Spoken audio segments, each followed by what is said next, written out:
The Mazda Toyota plant in Huntsville is one step closer to reality this afternoon. Dignitaries from across the state mark the symbolic moment when this robot broke ground on the $1.6 billion facility near Limestone County. Look at that. Thanks for joining us. I'm Dan Schaefer. And I'm Demetria McClinton. Crews have been preparing the land for months now, but this morning, the mega site became the envy of the state at a ceremonial groundbreaking. Among the people there, Huntsville Mayor Tommy Battle, U.S. Senator Doug Jones, and Governor Kay Ivey.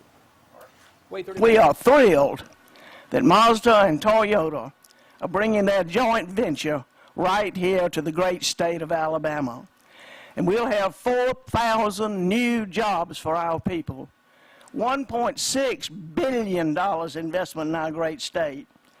And this will be the largest economic development project landed by Alabama in the last decade. WAAY 31's Sydney Martin is at the site this afternoon. Sydney, we heard city and state leaders, even the automakers, cheering on the city, but it's a bittersweet day for some.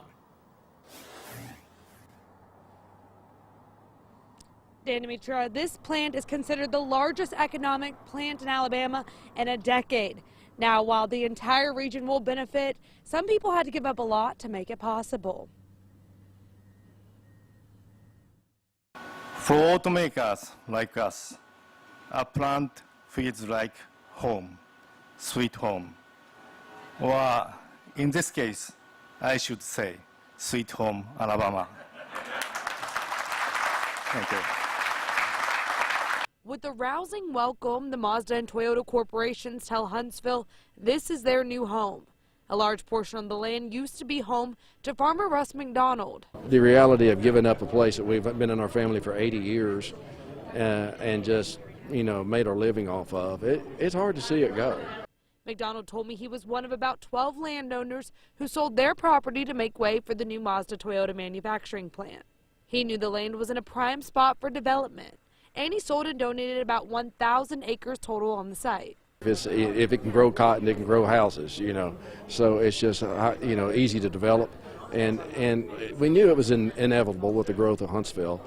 McDonald told me his family has been preparing for this day for about 10 years, when Huntsville was a finalist for the Volkswagen plant. A decade later, it's happening with Mazda Toyota. It's hard to believe that it really happened, but we were trying to cooperate with everybody to make it happen because it's important for the state. The land his family has worked for nearly a century now has a 21st century focus.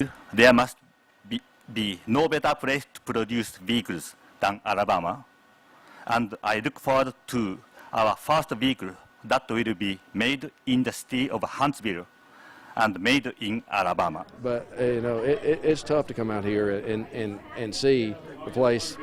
I've walked the fields I've walked for 60 years. And the plant is expected to open in 2021 and have about 4,000 workers. Live in Huntsville, Sydney Martin, WAAY 31 News.